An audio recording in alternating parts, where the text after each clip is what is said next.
Welcome back to Commodity Champions. Still with us are Kunal, Shah, Pritam, Patnaik and Anuj, Gupta. And I want to talk about silver right now because we've seen prices continue to be quite volatile. But Kunal, this is another area where the fundamentals continue to be very strong, not the prices though. Yeah, it's a part and parcel when you talk about the structural bull run in this metal, and it's just a pause because of the macro factors, the expectation of the rate hike, the expectation of further tightening by Europe, by Bank of England, by Fed, and that is basically leading to some profit taking or some correction in silver futures. But the underlying strength of the fundamentals continue to remain intact. The major demand growth in this metal is coming from the photovoltaic industry, the solar industry, and as and when the global warming is picking up, the demand from China and other parts of the world for the solar power continue to rise going forward.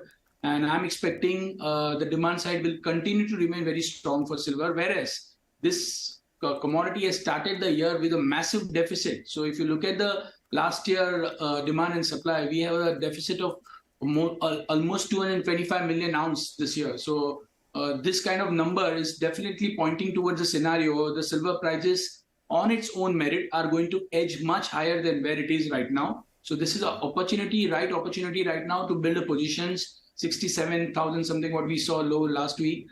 These are the levels, 67, 68, where I would recommend people who missed the rally should start building positions. We are going to see higher prices in months to come. May stay here because of this ongoing tightening narrative, but eventually it is going to short up and test 77, 78,000 conservatively on the Indian bourses. All right, 68 is accumulating level and 78,000 is where we could be headed for. Pritam, would you go with that range, and what are you watching out for silver, and how would the month of July really pan out for you? I think I agree with Kunal to some extent. I think it's not going to be runaway prices again in silver because there are going to be few data points which are going to come out, and market is going to look at those data as very, very crucially because, the Fed statements themselves have no validity right now. They didn't last for a month also. So a month back, we thought we are done with rate hikes, but here comes the Fed and says that you could again see another 2 rate hikes. So the data then becomes extremely crucial. If the trajectory of the inflation continues to be on the downward trend, which unfortunately has been really sticky, I think people are going to be a little nervous about whatever data which comes either positive for the market, and if the inflation continues to rise, I think this Fed is going to be very, very hawkish. It continued, and that's not going to be good for silver. That said, I think everybody has recognized the fact that on the long-term basis, there is a huge amount of value buying in silver. You'll see a lot of support coming in at 68,000 levels, and I think, but it's going to, in my opinion, going to move in a tight range again between 68,000 to 70,500 to 71,000 at best.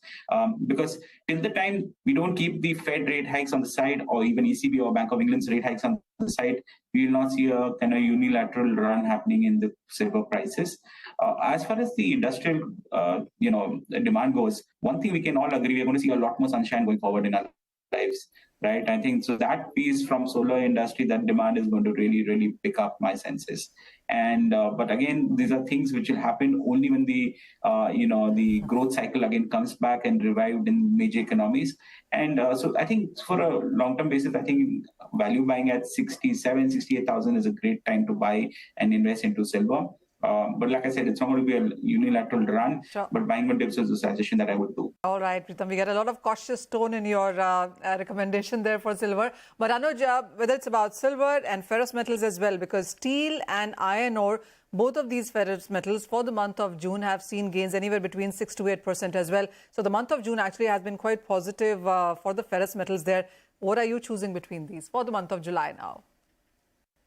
Definitely silver within top pick, but I choose a steel because we saw the huge demand expectation from the steel industry, and also expectation of the steel demand from the global perspective. So my view a little bit on a positive side for the steel side, and we have already saw that on the stock side, many steel stocks are on a positive mode. So I'm expecting steel will be the a pick where we can see a huge potential for the next month. So my topic would be the steel, and I'm expecting it may test 48,000 to 49,000 on NCDX on the trading side, and even in physical side, I'm expecting a huge potential. So I'm recommending buy in steel for the target of 48,000 to 49,000. All right, there's one more discussion that I want to go through, and that is, a lot of people telling us that, yes, it's important to watch metals, but the metal stocks sometimes tend to give you better returns. Kunal, how would you look at the two asset classes in that light? Yeah, so it's a very good question because a lot of people do a big mistake looking at the way metal prices are going down and they correlated that with stock and say metal stocks will go down, but that's not the case. So the entire metal play is about a conversion. So metal prices may move up, but stock may not respond, and vice versa. So if you look at the raw material prices, the cost of production of these metal companies, the significant cost reduction have taken place from iron ore, coking coal, all these prices. And that basically improves their bottom line. And because of that, stocks have rallied recently. So going forward, I think factors to watch out for: the domestic growth, number one. Number two, how the international prices behaves, what is coming from China, that is very important. So all these factors make me believe that the worst is already behind them. And I think irrespective of the fact that there is a QT going on, the downside in even metal stocks looks very limited right now. All right. So the downside in metals and metal stocks seems limited. So either ways, in case you're looking to accumulate any of these, is a good time perhaps to do that. Pritam, another thing to watch really is going to be the dollar index, because here as well, we've seen a range come in. As the markets start talking about 110, we see the dollar index going to 101. So this is another thing which is very difficult to predict right now. But for the month of July, is there a range in sight? So I think dollar index is also going to be in the tight range. You're absolutely right. Now, if you were to do a wager on saying where the safe haven money is going to go if the equity markets were to correct, if you listen to the pundits and saying recession is imminent and the money is going to move out of the equity markets. So where is the safe haven money going to move? Is it going to move to gold or it's going to move to the dollar? I think it's a very difficult question to answer, but I think dollar index is going to move in a slightly tight range. I think 102 to 104.50 is what a range it will start moving in. I think breaching any of these levels of breach, we could see a significant either fall or a rally in dollar index in that trend. Absolutely. That's going to be one thing to watch out for. I also want to talk about on how the moves can be going forward in sense of percentage. Of course, all of you have picked up your top metals here, but what is the kind of return that we are expecting in the second half of this year as well? So Anuj, while you do talk about silver and steel and copper and aluminum areas, your favorite picks, but what kind of percentage return are we expecting here?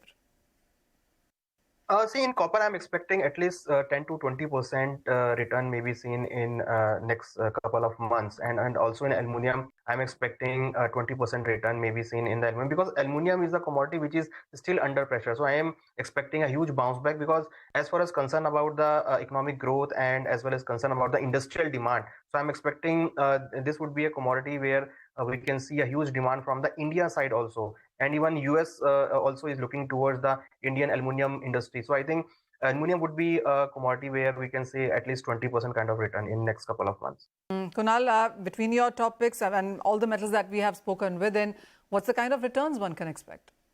I'll be very conservative. The metals not a major boost, 5 to 8% return from here.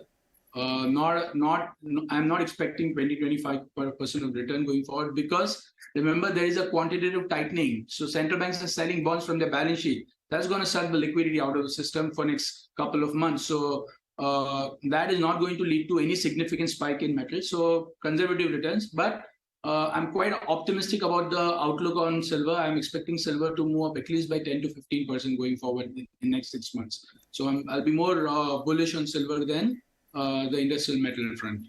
All right. So double-digit gains coming in for some of those metals here. But having said that, metals is the thing that you should be accumulating, making a part of your portfolio, whether it's raw material metals or the metal stocks as well. This is a sector that could be on site, in limelight for the rest of 2023. Gentlemen, thank you so much for joining us with that detailed discussion. And with that, it's a wrap on this edition of Commodity Champions. Thank you for watching.